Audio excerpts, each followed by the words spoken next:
My name is Milan Bierenkrant. I was born in a small village in Slovakia. The whole village had 70 houses. In our village there was no clocks. It's just a plain old village. And my schooling, I went a half a day to the Gentile, to the school, and a half a day we had a yeshiva bucher who was learning with us. The only relative I knew was my late uncle, my mother's uncle. And if you want to know what the time is, about 14 kilometers away there is a brick factory, and at 12 o'clock it sounded for lunch, and that's when we knew it was time. It was 12 o'clock. My late uncle used to go out at the porch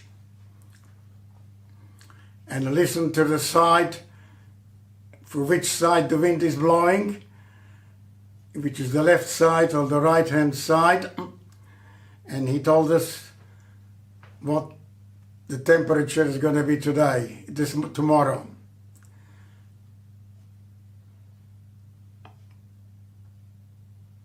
That's all I got to tell you about the village. In our village there were 2 boys, 3 Jewish families. There were 2 boys, my brother and myself. In my next family I had 2 girls, her name was Giska and Feiga. The next Jewish people didn't have any children. In Slovakia, in Ukraine, in Poland, in Hungary, in every village there were Jewish people. In Romania, 1 Jewish family, 2 or 3 Jewish family. After the war, unfortunately, everything has been wiped out. Now I'm going to start talking about what I've been asked to talk for.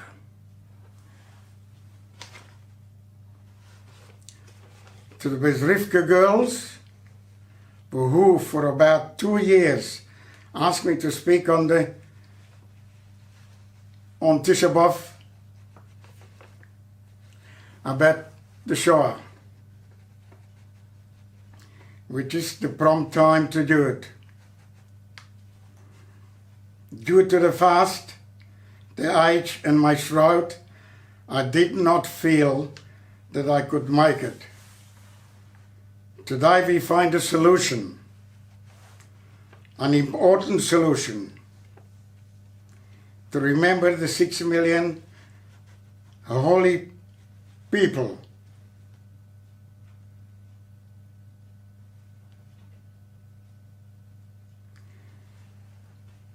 we find it in the Parsha Zohar.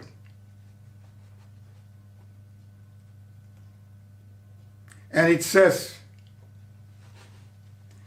remember what Amalek did to you on the way when you left Mitzrayim. We read it every year before Pesach. But the last words, it says, Lo tishkoch. You should never forget. And this is my motto, and this is why I greet each time. It's possibly my 4th or 5th time that I speak about the Shoah. Lo tishkoch is engraved in me.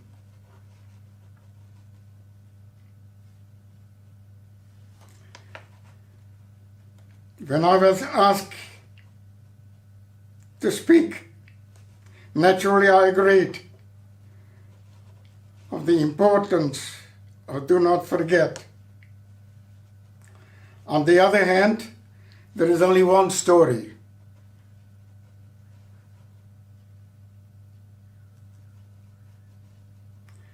I spoke about few times. And in my mind, I was hesitated. If people want to repeat the same thing, I can only talk about Masa Shahayu, a story what happened. Then I came to my mind. There is a lot of repeats. We're repeating Yetzias Mitzrayim. When the Jews left each year, we repeated with Pesach, with the Haggadah. We repeat Purim each year. So I found it justified for my speech tonight to repeat it.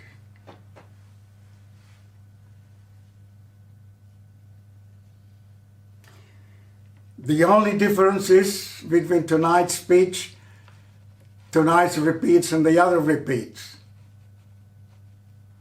On Pesach, after the Haggadah, everybody goes and has a feast. Everybody has a hot plate of chicken soup with knedlach or potatoes, the way I'm eating only on first night. On the second repeat on Purim, you have got the Sudas Purim. Tonight, you will get nothing. You will be satisfied with my speech.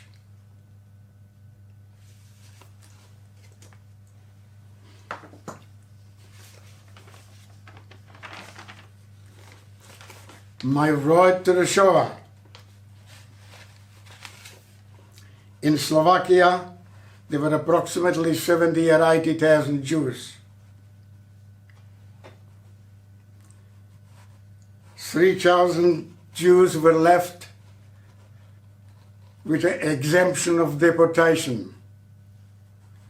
My father was one of them who had the exemption. Within a few months, there were only about 2,000 left. My father was one of them.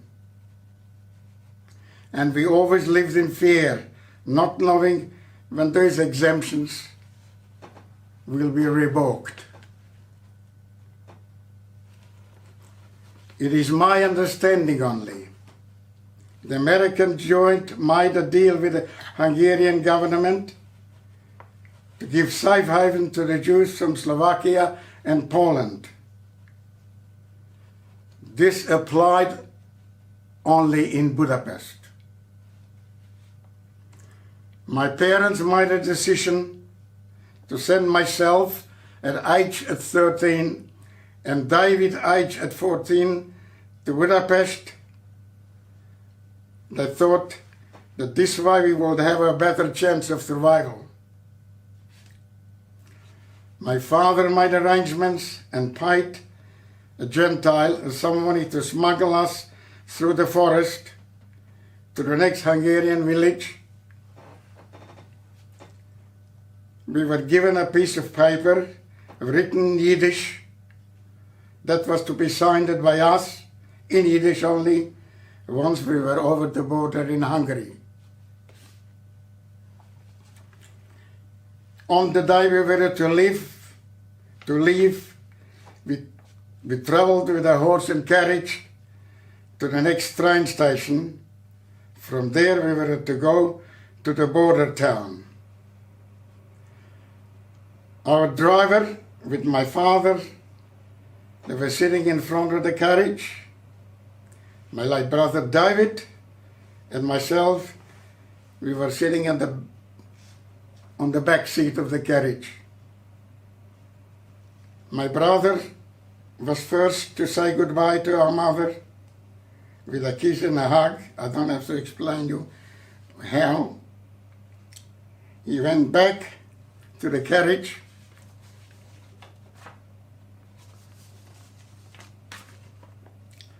Was sitting down. Then I went to say goodbye to my mother.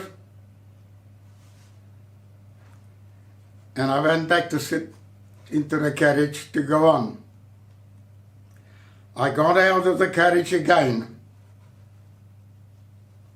to kiss and hug my mother once more. And I said to her with these words in Yiddish, Hashem should help us to see us again in happiness. My brother didn't go back to your mother again. David perished and I survived. I don't know. Till this day, I cannot understand what happened in those few seconds with my mother. I still reflect on these moments, what my mother was thinking when we left. The sorrow of maybe never to see us again, or the hope that we had a better chance of survival in Budapest. When we arrived to the place to the house from where we were supposed to cross the border, my late father was leaning on the table with his head down and crying. That was the first time I ever saw my father cry. I still shiver today when I remember the moment and refrain from crying as much as possible in front of my children. We continued your journey through the forest to the next village in Hungary. We came to a barn filled with cows and horses. We signed the paper in Yiddish that we had arrived, and that night we slept in the barn with the horses. In the morning we changed to peasant clothes, and later some young kids came and demanded all the valuables, otherwise they would report us to the authorities. So we're still in danger while we are in the countryside, because we were still not in safe haven in Budapest. That was the only place. The valuables were, as I explained in my bar mitzvah, the round watch my late brother got for his bar mitzvah, some expensive pens, some gold, some silver, to sell for us to survive.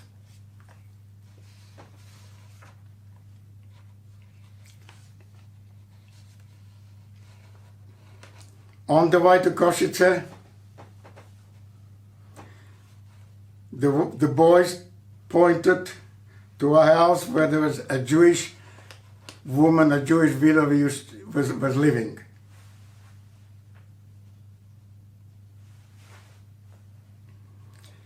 We knocked at the door, she opened the door, and he allowed us to come in and to tidy herself, give us some things to eat, take off our peasant clothes, but we had to leave as she was also in danger of harboring us. So we started walking the streets in Košice. Two boys from one horse town walking in Košice. After a while, we saw a man walking, carrying a talus and tefillin under his arm. We stopped him and told him your story. He did not hesitate for one moment and took us straight to the Beis Medrash where we found the Messemeters full of men with the tallis in film and davening. Being from a small village, we had never seen so many Jewish people congregated anywhere. When we entered the Messemeters, there was a hush-hush what to do with us. A decision was made to hide us in the attic in a house for a short term. But then they decided to send us to Budapest to be saved. It was arranged that David, my older brother, and I will be separately escorted. In case one of us will be caught, at least one of us will stay. I can't see what was in it. David went first, and I followed the next night with an escort. I had to be mute in case I was asked for identification, deaf and dumb, because I couldn't speak Hungarian. We arrived safely in Budapest and walked away from the train to a huge building. And I was told by the escort, which was a lady, to sit on the steps and wait while she'll come back to me from the office. I was waiting. Come to think about it, I don't think so I did wait that long, but it sounded ages. Sitting on the step, I felt like eternity. I started crying. People were walking up and down the steps, and I couldn't understand what they were saying. Some of the people were giving me ration cards. Obviously, after thinking about it, it must have been a Jewish house and possibly in a Jewish area. Lucky.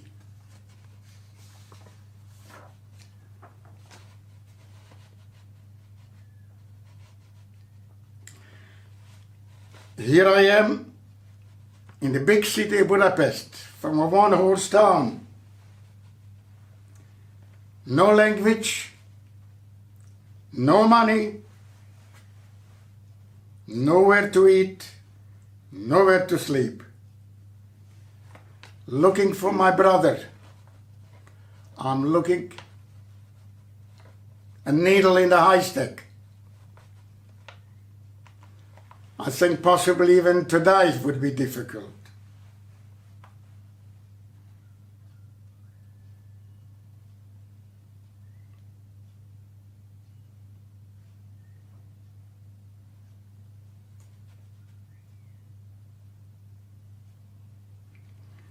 The people used to come and give me food or something what they could give me anything they want. Didn't want anything. I had no problem. I only had one problem. 13-year-old kid, no education, no language, don't know anybody, and looking for my brother. I didn't think I will ever find him.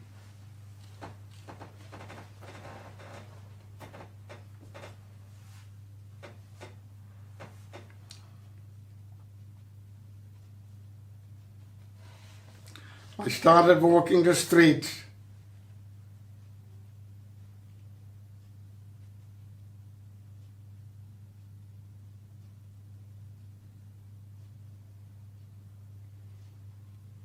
Remembering the man from Košice with the talus and that film under his arm. And luckily, I found a shul.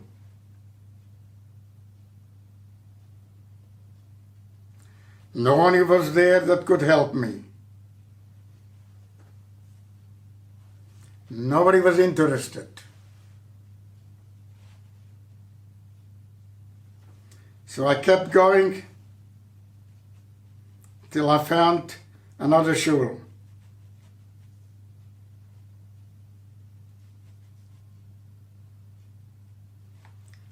While I was walking from shul to shul,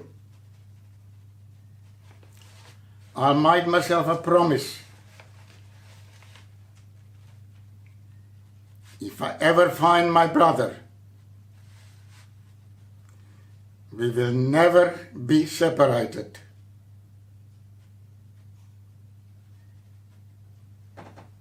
In the other shul there was a young man, about 18 or 20 years old, who was able to speak Yiddish and was also from Slovakia.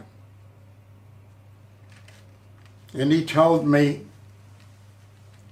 yesterday there was a boy in here, approximately that age. He described to me who he was, and he took him in to the camp. It's not a concentration camp, there were camps for Jewish people there.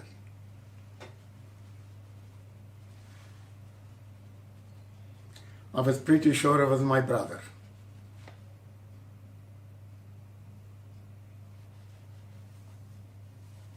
I was convinced that it is my brother. The man said that he took him to a camp the day before. The man also said, the boy, I could stay with him in his room. He took me home, and the next day took me on a boat on the Danube. I gave him all my ration cards and said to him I wanted to join my brother. He took me to the camp. Nobody can imagine the relief when I felt I saw my brother. In the camps you were allowed, if you were under 16 years of age, if you had a family in Hungary to care for you, you could leave the camp with a family to any city in Hungary. Because we had no family, we stayed in the camp for 9 months.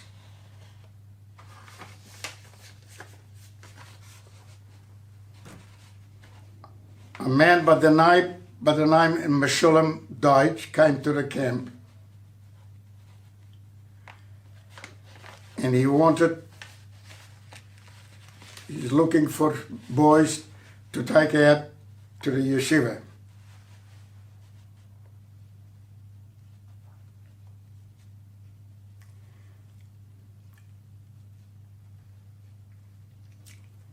The man lived in the village Shortwadkert, which is approximately 120 kilometers from Budapest, and he will pay for all the bill and expenses. The camp managers immediately recommended the Bierenkrant boys, and we were eager to go. Accommodation was arranged by the Sheichet, Rosenfeld, at the place which was in the yard of the shul.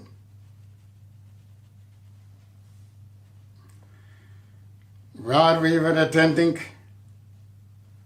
the yeshiva, which was in the shul, every day we ate with another families. Breakfast and lunch, 2 large pieces of bread with jam to take home for dinner. It was the standard meal for all the yeshiva boys,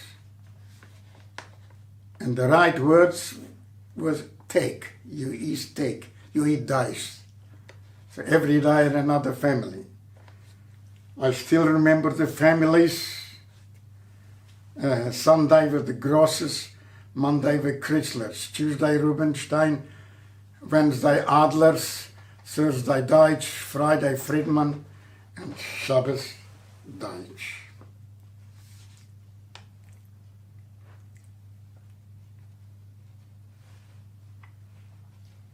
When the Germans invaded Hungary, we were rounded up, as were all the other Jews, and we were sent to another city, to the ghetto. From the ghetto by train, we were taken to Auschwitz. We passed through a city in Slovakia, and the name is Kluknava. Kluknava is where my father was working.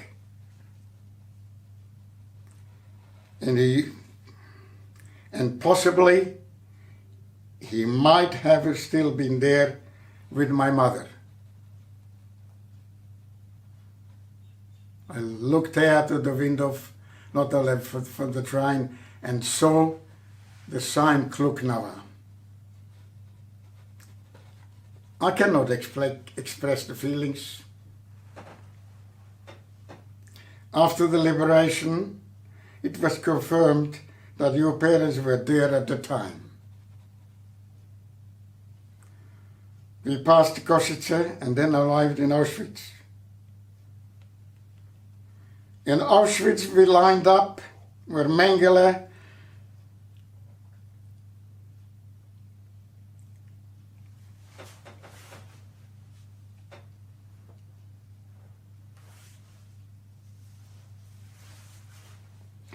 decided who lives and who dies.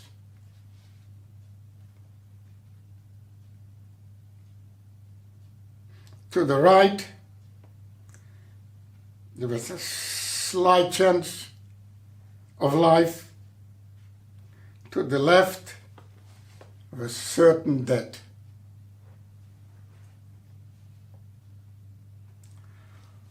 I cannot understand till today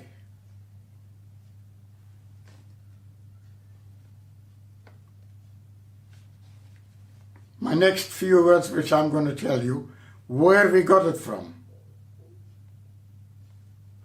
Because we had no education, no papers, no talking to anybody, not anything. When it was my brother's turn, who was always in front of me, who was 1 year and 4 days older than me, Mengele asked him how old he was. He told him he was 17 years of age, at 14, and that then he was coming from a farm. When it was my turn, I also told him that I'm 17 and coming from the farm, and we were both turned to the right. The majority of the boys from the village where we come from, the yeshiva, told Mengele that they were only students in the yeshiva and they never worked in their life altogether.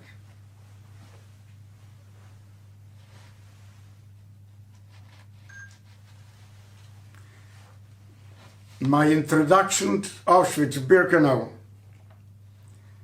We arrived late in the afternoon in block number 5. We had nothing to eat. At night, we sat on the floor between each other's knees to sleep because there was no room. Next morning, there was an appel, which you call it a roll call. We were all counted, and there was one person missing. He was found in the block, sleeping, and brought outside and punished with 25 lashes to the bottom. The lashes were so hard that the veins on his head burst, and yet he was not hit on the head.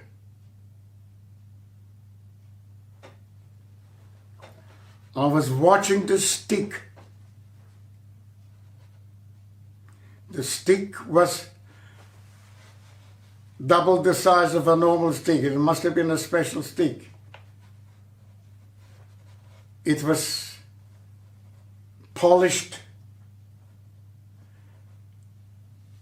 and it has like sticks, like rounds outside, about 4 or 5. It was a natural color. And I was looking at the stick and I thought that stick should crack and one of the splits should hit the German in the eye.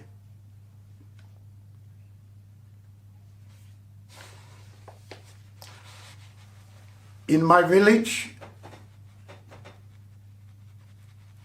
one Shabbos afternoon, I was standing outside waiting for my late mother to come from the other village, and I saw a man on a bike, like that. And I looked on the street and I pointed at a spot onto the street. When he's going to arrive in front of my place onto that spot, he will fall off the bike. And that's what happened. Now, the stick, I thought I've got powers.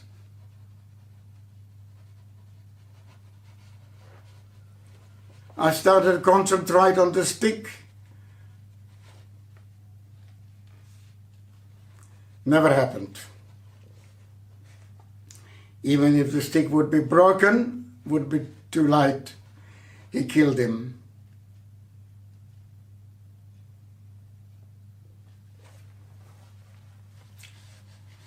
After a few days, I was sent to the kitchen as an interpreter, because everyone spoke Hungarian only, and I learned proper German, but Yiddish is German, and Hungarian. So I was in charge of the cleaning, washing the kitchen, under the supervision of a German soldier. One day he came to inspect the kitchen and asked me to set somebody to clean the trough. I asked one of the boys to do it. When the German came back about an hour later, the trough was still dirty, not touched. He asked me which boy did I ask to clean the trough.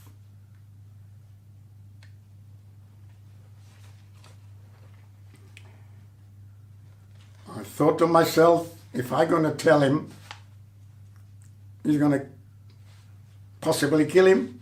I don't know what I'm going to do him.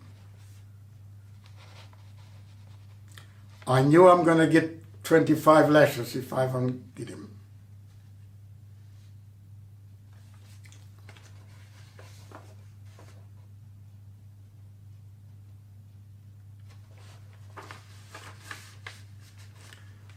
The German told me, the soldier,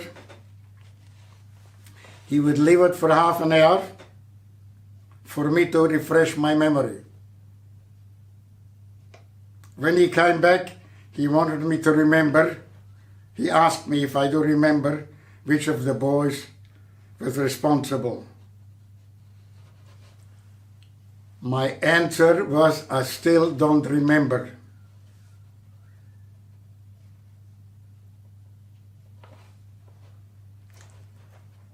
The inevitable happened.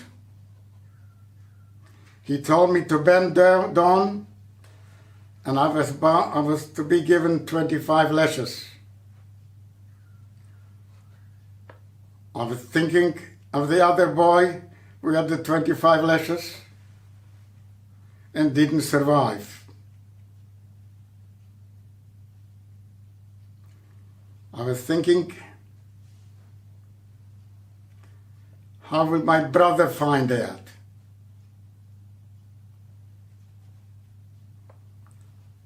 I was thinking about my parents. Never during this time, never ever did I think that my parents are not going to survive. I can tell you I always knew. Did I know? Of course we don't know. But this is, I think,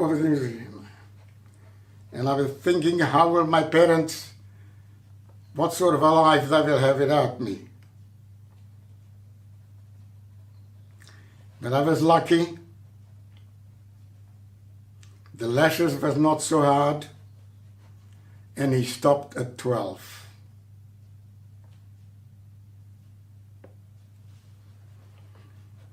Later we were moved to the block 24,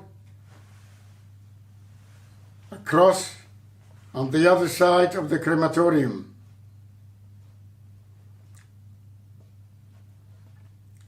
A few of our boys after work, we watched the chimneys in full blast.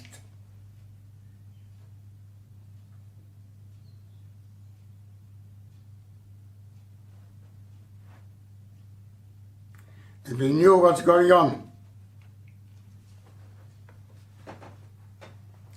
There were also two sets of twins living in the same block.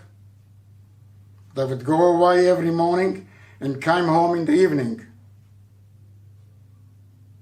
They never spoke to us, and we didn't know what was going on with them.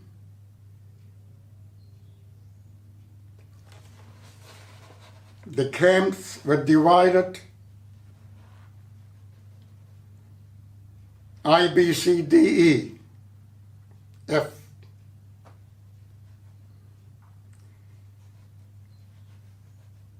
The F and E was the gypsy camps. There was a lot of gypsies together with us in the camp.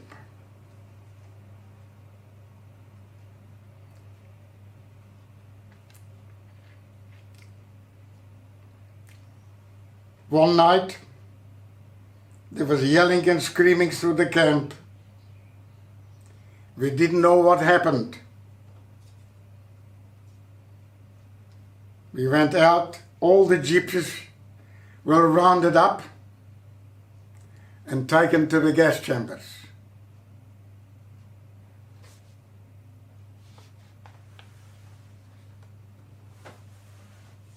We were sitting and thinking, when will our turn come?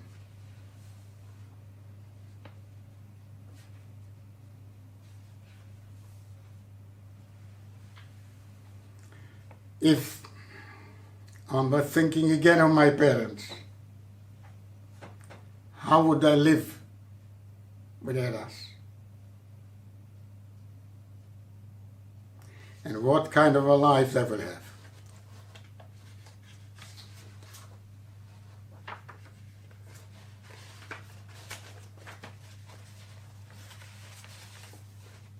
The time came when they were selecting strong people to go to work in oil refinery.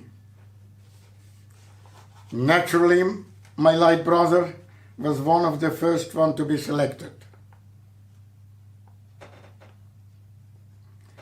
I was left out.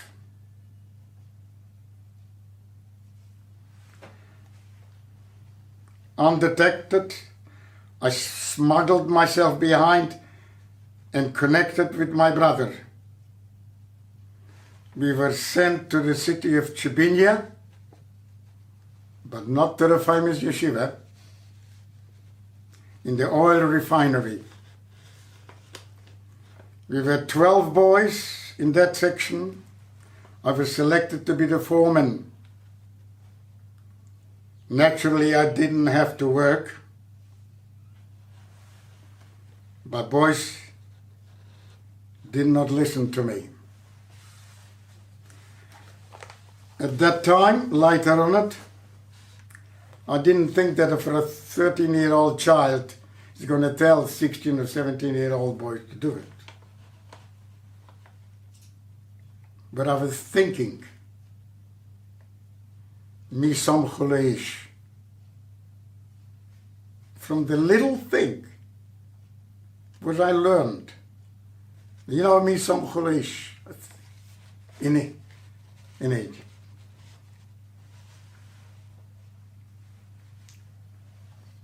The job had to cover the oil pipes.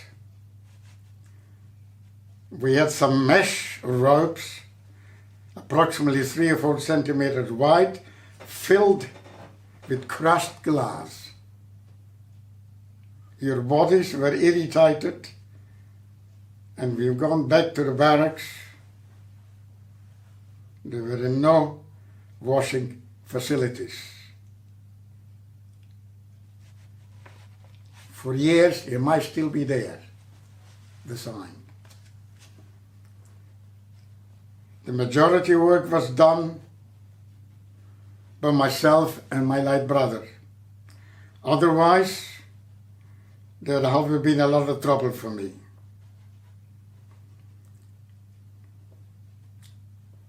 The oil refinery had a kitchen for the Gentiles workers. My boys asked me to let them go to the back of the kitchen and look for some food, 2 at a time. For this, they would work for me. That was going on from the kitchen. That was going on. From the kitchen, they mainly come with raw potatoes. My God, the raw potatoes taste so beautiful. That tasted just beautiful. One day in the morning, one of the boys said, "You know, today is Yom Kippur." There was no problem of a fasting. We didn't get any breakfast. We all agreed to fast. Later on, 2 boys went to the kitchen, came back with some raw potatoes. On the way home, we broke the fast with raw potatoes. In the meantime, I developed on both of my legs and other parts of my body, in my groin,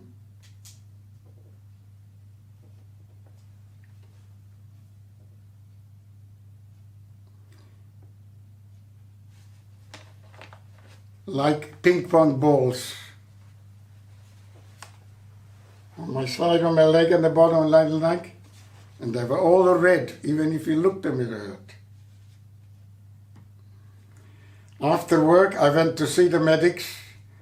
We took some sort of a knife and lanced the boils open and wrapped my legs and body parts in rags. Next morning, I went to work.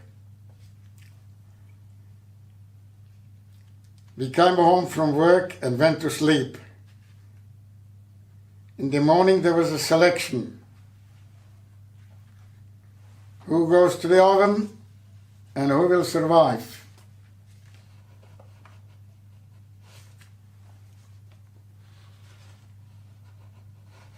We had to stand outside in rows. The selectors came and lifted our shirts, and with his hands, they checked how many ribs were sticking out. If there were too many sticking out, we were sent to another row. My ribs were sticking out too much, so I was selected to go to the other row. My brother looked at me and he had tears in his eyes. We both know where I would go. There was a truck parked next to the row, and I had to make a decision to smuggle myself back to the original row or stay in the row that was heading for the ovens.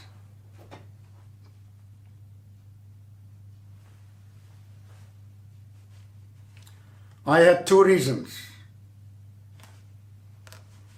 My main reason, I wanted to survive. My other reason, I promised my brother in Budapest, if we ever came together, we will never separate. My decision was to smuggle myself back. If I was caught, I would be beaten to death or live another 2 or 3 hours. That was the distance between your camp and the ovens. I was lucky. I'm here.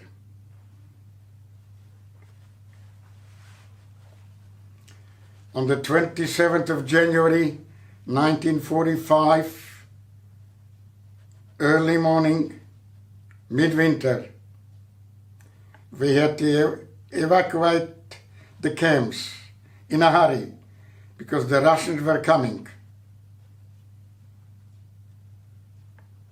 My 2 legs has just been lanced but 2 days ago. I didn't know if I can walk or not. The authorities said again, whoever can't walk will be picked up by a truck. I had a look. It was the same truck. But I knew better what would happen. I tore up parts of my coat and wrapped my wounds to keep them warm.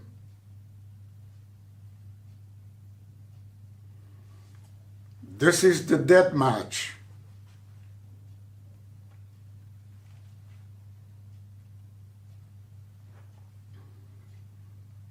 We walked out. I thought it was Wednesday or Saturday morning. And I walked till next Sunday to Germany, to Breslau. I can't remember if we got any food. We must have got any food. On the way we stopped in a couple of houses and rested in the snow.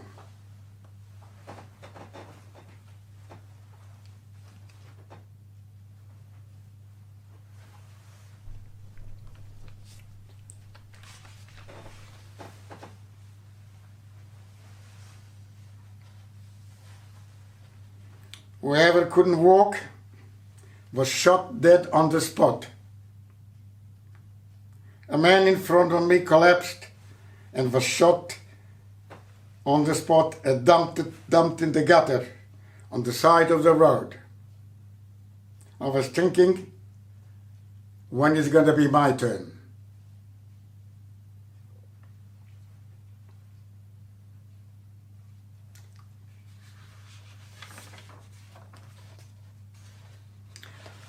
I didn't feel any pain in my in the legs, even though things that were still very, very raw. I was concentrating on walking and not collapsing and not to join the others in the gutters. During the journey, I heard a lot of shootings. And on the way, I saw a lot of people in the gutters.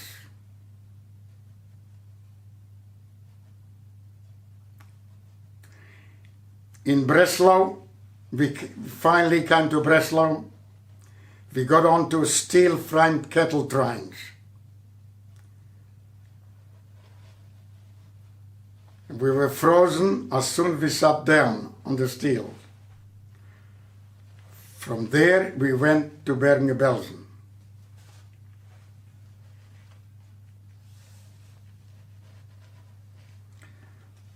On the way to Bergen-Belsen, a train stopped in this village or city, Gross-Rosen.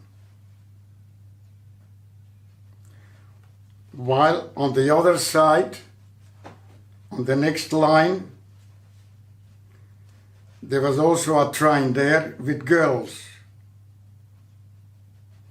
It was a very, very long train. Perhaps it was between 3,000 or 5,000 girls on the train.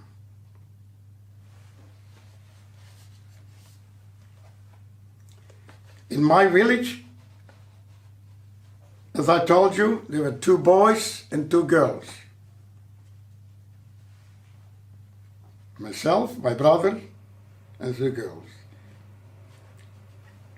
In May 1942, the girls which were over 18 and not married were transported to transport. I think Lublin, Auschwitz, or wherever it is. I was 12 years of age. My brother was 13. One of the girls was 18. Her name was Giska. Her sister was 16 and the name was Vega.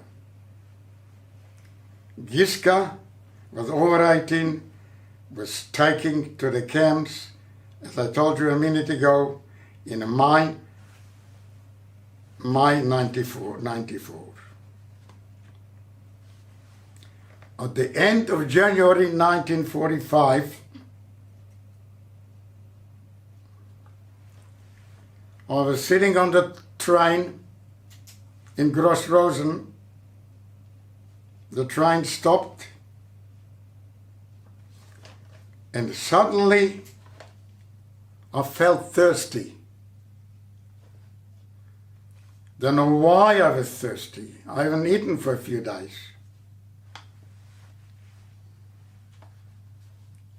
I opened my mouth and the snowflakes coming to my mouth. It doesn't satisfy me.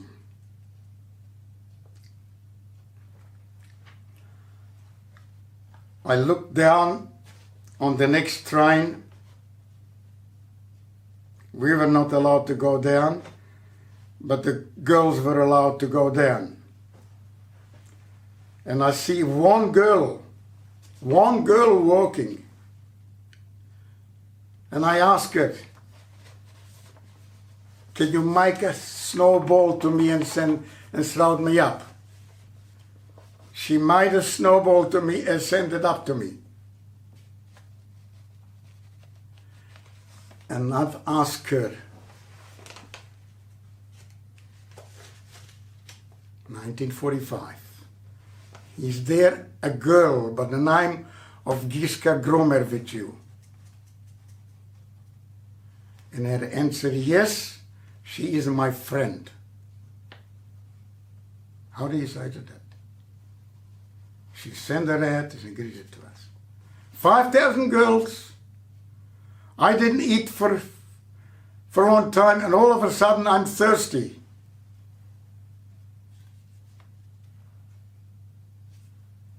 I can't understand it.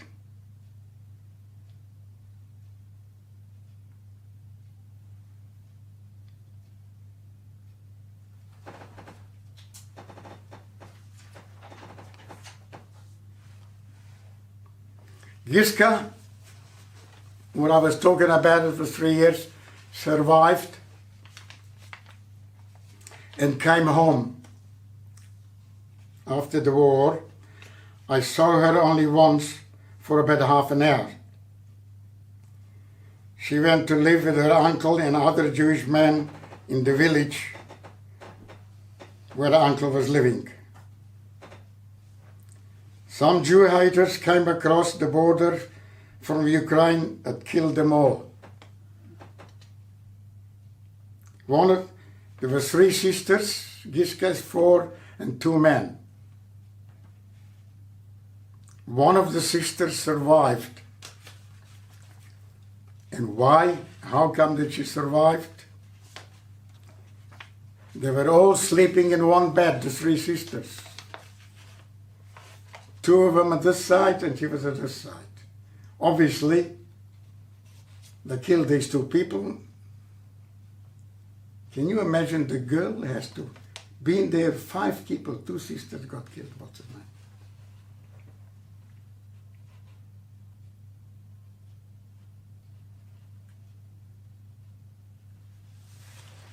On arrival to Bergen-Belsen,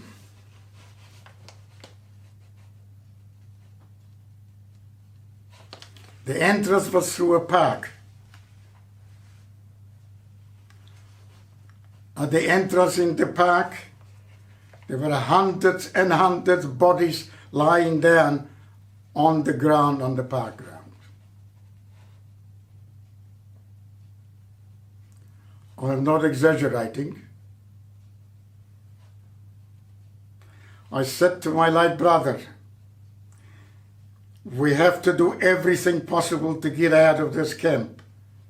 If we do get out of this camp, we will survive the war. I was thinking, well, maybe my part to lie down on the lawn. We came down to the blocks, we were allocated beds, some food. In these camps, you had a choice of working or not working. We village boys, we elected to go to work.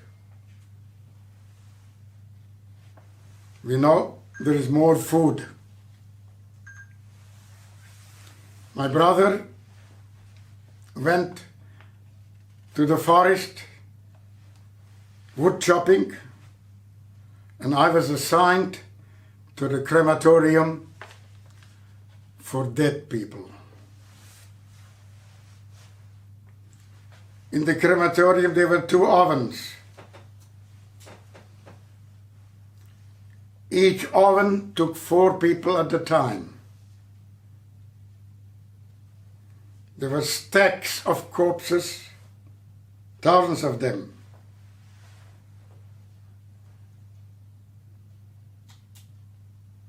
The German soldiers were on the ladders, pulling out thieves, and my job with the others was to pick up the bodies and put them in on a table in front of the ovens, and another people were putting him to the ovens.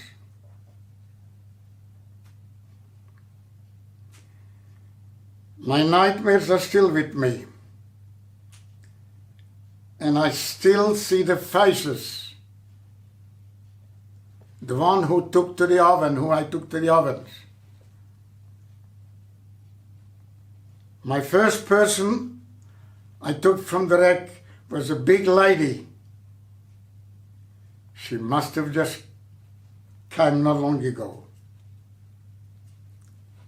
She was all burned, not burned like roasted burnt, and not burned like from the sun, but she was especially burned and all over her body.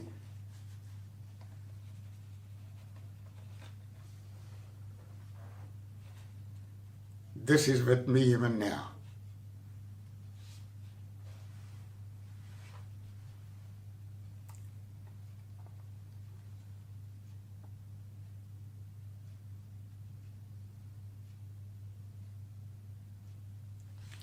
I'm the only survivor from the people who worked at the crematorium. After a few weeks, my brother could not get up out of bed or stand up. I went to work. By the time I came back, he was taken to the next block. The next block was declared the typhus block. It was fenced up, quarantined, and I couldn't go in to see my brother. I asked one of the boys who stayed, who didn't work, if he could make an arrangement for me to send some food to my brother. I also gave food to him and to the people who were helping me.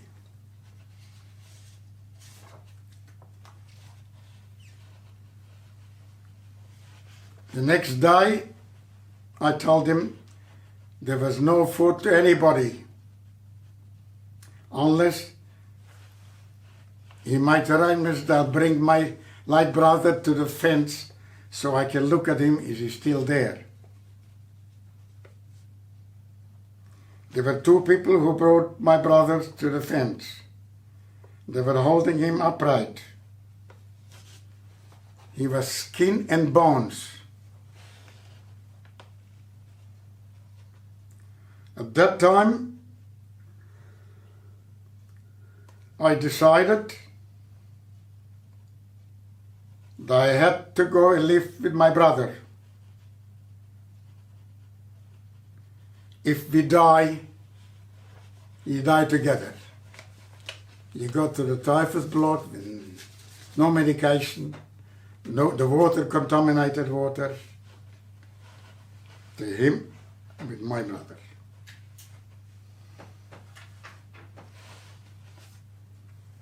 The other reason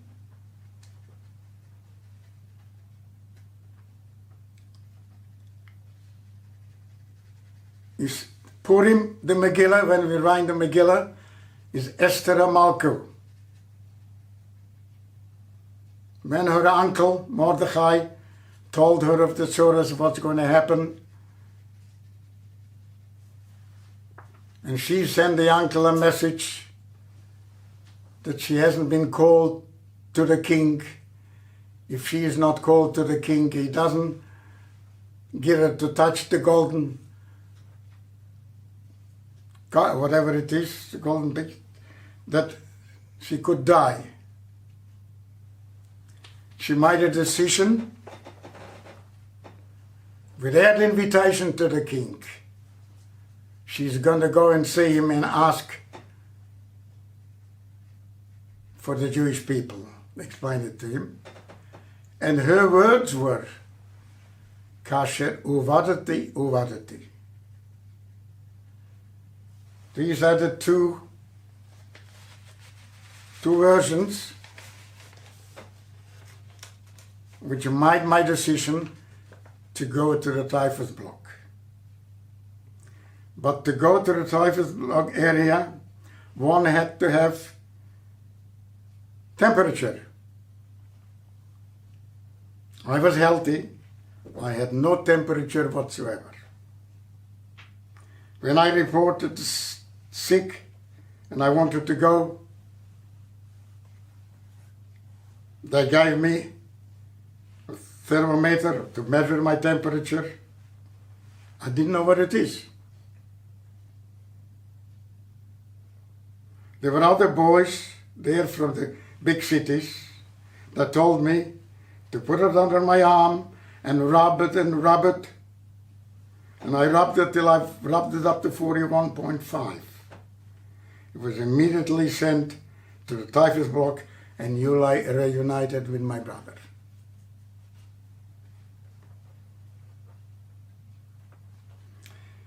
The food ration was 1 bread for 14 people a day, half a liter of beetroot soup a day. We had a treat on Sunday, it was salted. The water was contaminated, we've been told. We all drank just a sip at a time. The death toll in new barracks, which accommodated approximately 200 people, was between 23 and 26 each day. I was sometimes asked to carry them to the back, from there to the mass grave or to the crematorium. My brother was getting weaker daily. One day we were sitting on bed and crying. Approximately the end of February 1945 or early March. There was a man sweeping the floor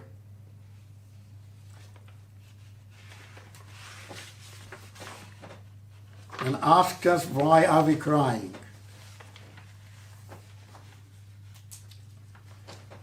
He asked what's the name. Bierenkrant is such a difficult name, we ignored him. But he insisted. And finally we told him we were the Bierenkrant. He jumped out. Are you the Bierenkrant boys? Said, I was with your father in December 1944 in Slovakia.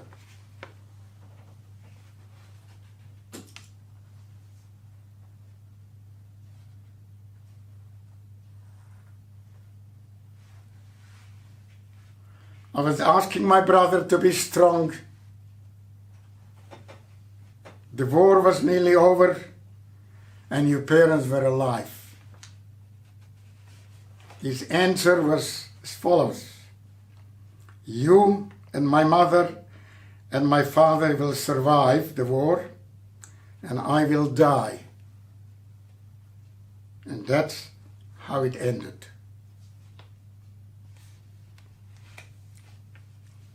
After a few days, my brother was calling Wasser, Wasser, Wasser. I could hardly hear him. I knew that was the end and I had nothing to lose.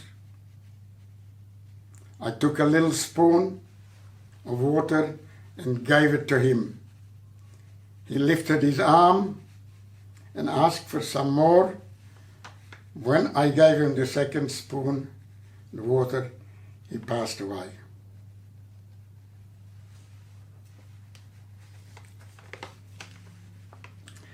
After a few days, I couldn't see the rabbi. I think I omitted to tell you. He told us that he was the rabbi from Poprad, which is a city in Slovakia. His name was Rabbi Adler. After a few days, I couldn't see the rabbi sweeping the floor. So I went to check in his bed. Rabbi Adler was lying on his back, dead.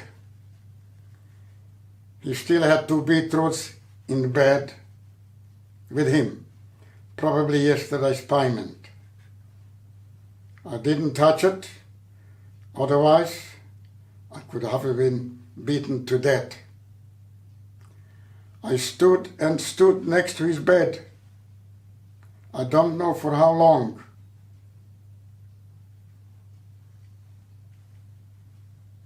I was thinking, he brought us good news about your parents. But that wasn't the reason. I stood watching him because he still looked like human.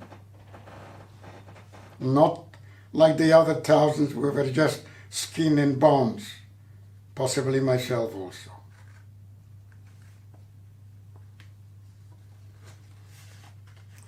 After the war, his widow survived, and I was called for the rabbi to give to the Beit Din, to give evidence that I seen him, the rabbi passed away, so she could remarry.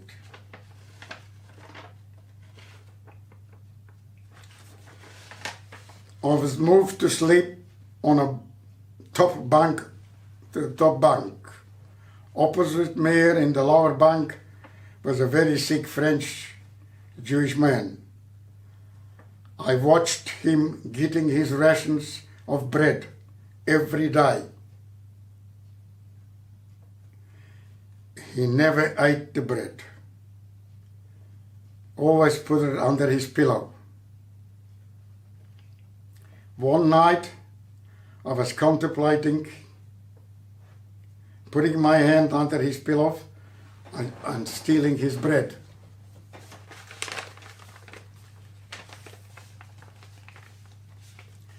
Finally, after a few nights,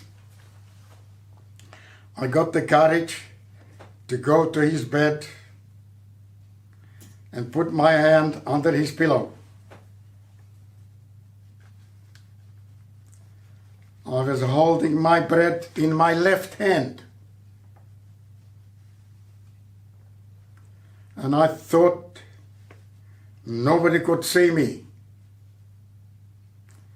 But there was somebody upstairs who was watching me and could see me. I can only tell you, and I left the bread there. I can only tell you and the others. If I tell a Holocaust survivor that, he will spit in my face. In the morning, the man was dead and the bread was gone. Under normal circumstances, when I tell this unbelievable story, I have a chumash in my hand that I'm telling the truth.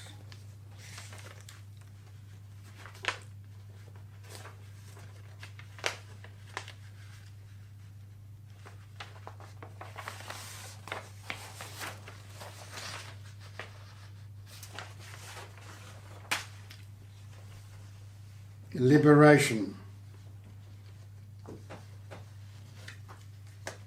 At the time of the liberation, I was so weak, I couldn't walk except on my hands and knees.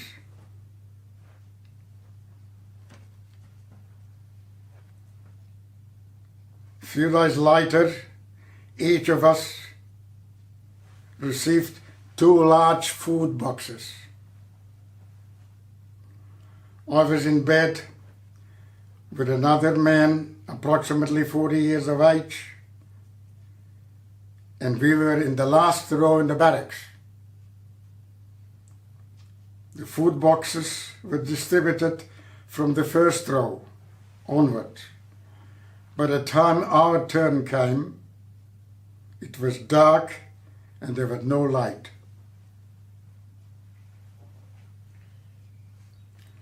We opened one box, we opened the box. Apart from the biscuits and all the other foods, it contained 2 tins of meat and condensed milk. We didn't want to start eating without seeing what there was to eat. We opened 1 tin of meat, cut a quarter. From that quarter we still cut half, and I ate a bit and he ate a bit. I drank a little bit of condensed milk and he lit a little bit of condensed milk. By the morning he was dead in my bed. During the whole night was yelling and screaming and crying as if the people were being murdered. But people were suffering from effects of not eating the fatty foods, from eating all the fatty foods. The whole floor was ankle high from diarrhea and vomiting. And that night, more than half, majority died from diarrhea. The smell was unbearable. As I could not work, I couldn't walk only on my hand and my knees. It was impossible for me to get out. To this day, I've never drunk condensed milk. I personally was okay.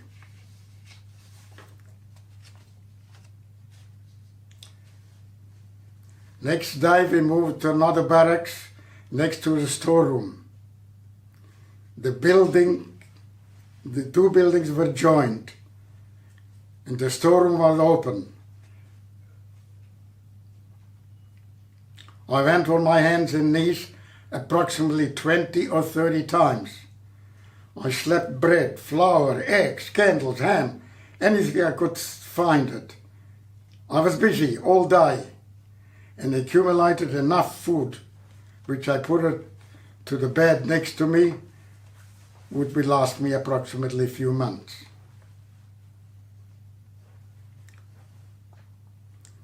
After that, I could not move out of bed.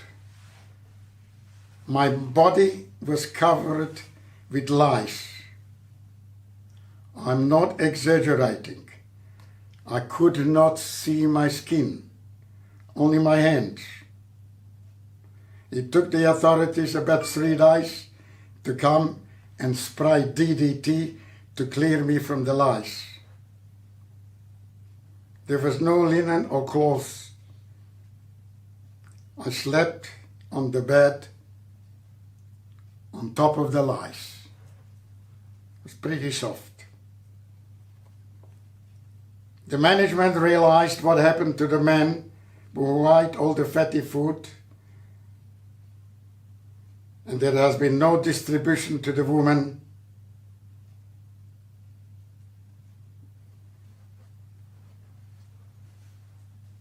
At all. The women were saved, but they were very hungry. They used to come to the men's section looking for food and relatives.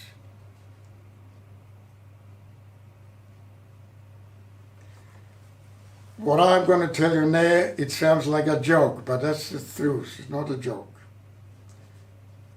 2 girls came to me, to my bed, looking for family. I asked them if they could cook some gnocchi for me. And they said yes. I gave them bread, flour, eggs, ham, for them to take home and to put it in the gnocchi. They never came back.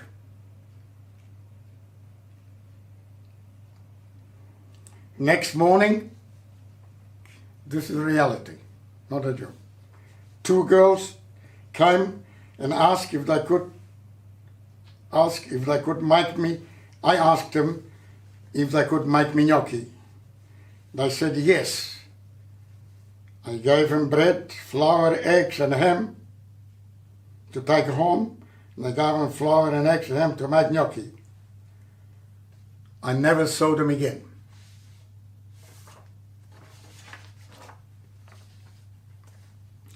Next morning, another 2 girls came.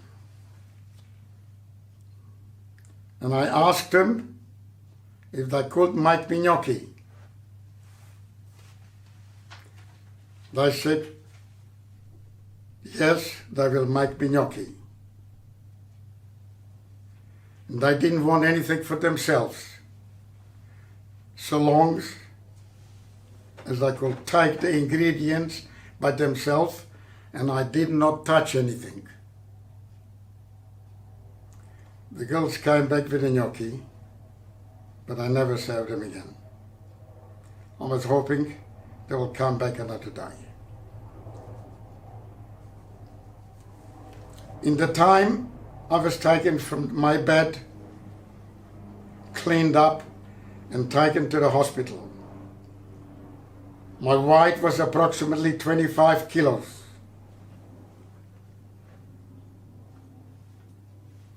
At the hospital,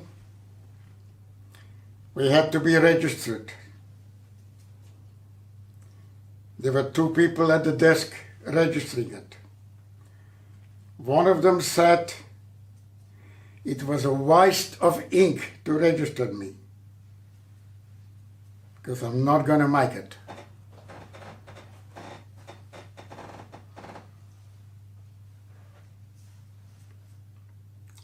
I yelled out in Yiddish to Hashem. I was yelling out with all my strength, but no noise came out, because the people around me. Now, I repeated about times, now you're taking me. Couldn't you take me before I had all the suffering? Remember the night I was stealing the bread and I left the bread?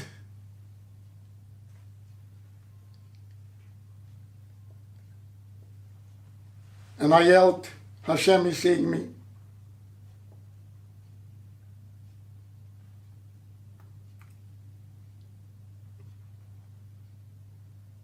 I left the bread.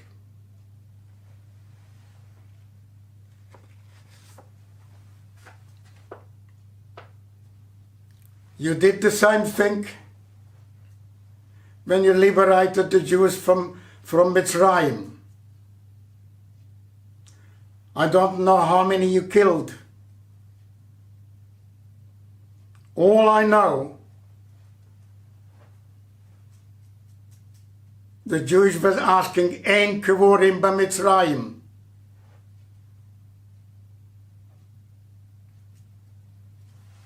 Isn't there any caver? What is the caver in English? Graves. Huh? Graves. Isn't there any graves in Mitzrayim? How many did you kill? Now you want to take me after you let me suffer all this?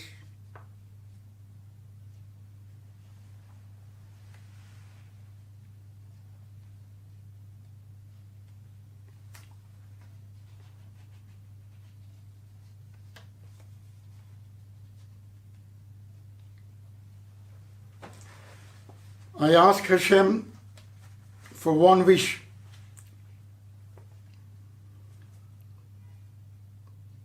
To let me live one Friday night and have giblets with my parents. Here they are. My parents are always alive in me.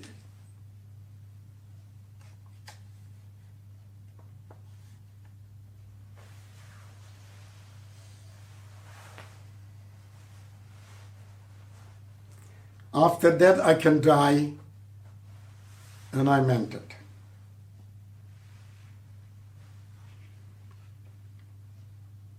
Then I was taken to a special room with only English staff, was fed intravenously for 3 days. The hospital employed German soldiers as working nurses, and they poisoned the food, and many of the Jewish patients died.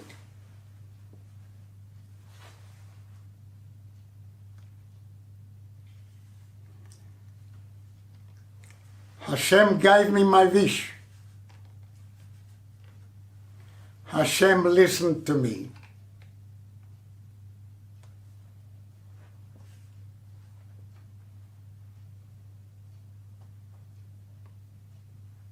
And I was granted 25 years with my parents.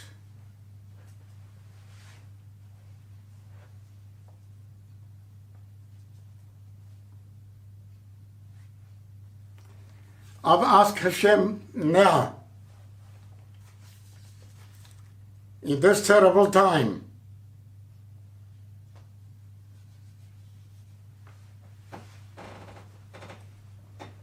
to extend my wishes, because my wishes are for Klal Yisrael, not only for myself.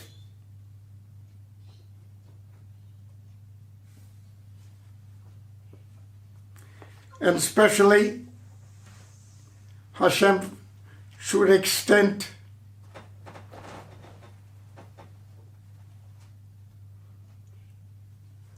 as the rabbis announced as a Holocaust survivor. Rabbis are asking the people if they need a blessing to come to a Holocaust survivor with the numbers.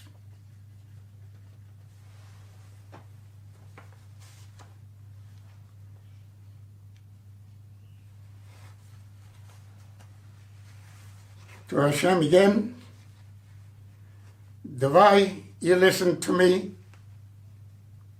in the arguments. I'm asking you to listen and to keep Klal Yisrael, all Jewish people, happy and healthy. And I finish with a prayer we say every morning. Ani mamin be'minu shleimu b'voyat HaMashiach b'mheru b'yomeni Amen.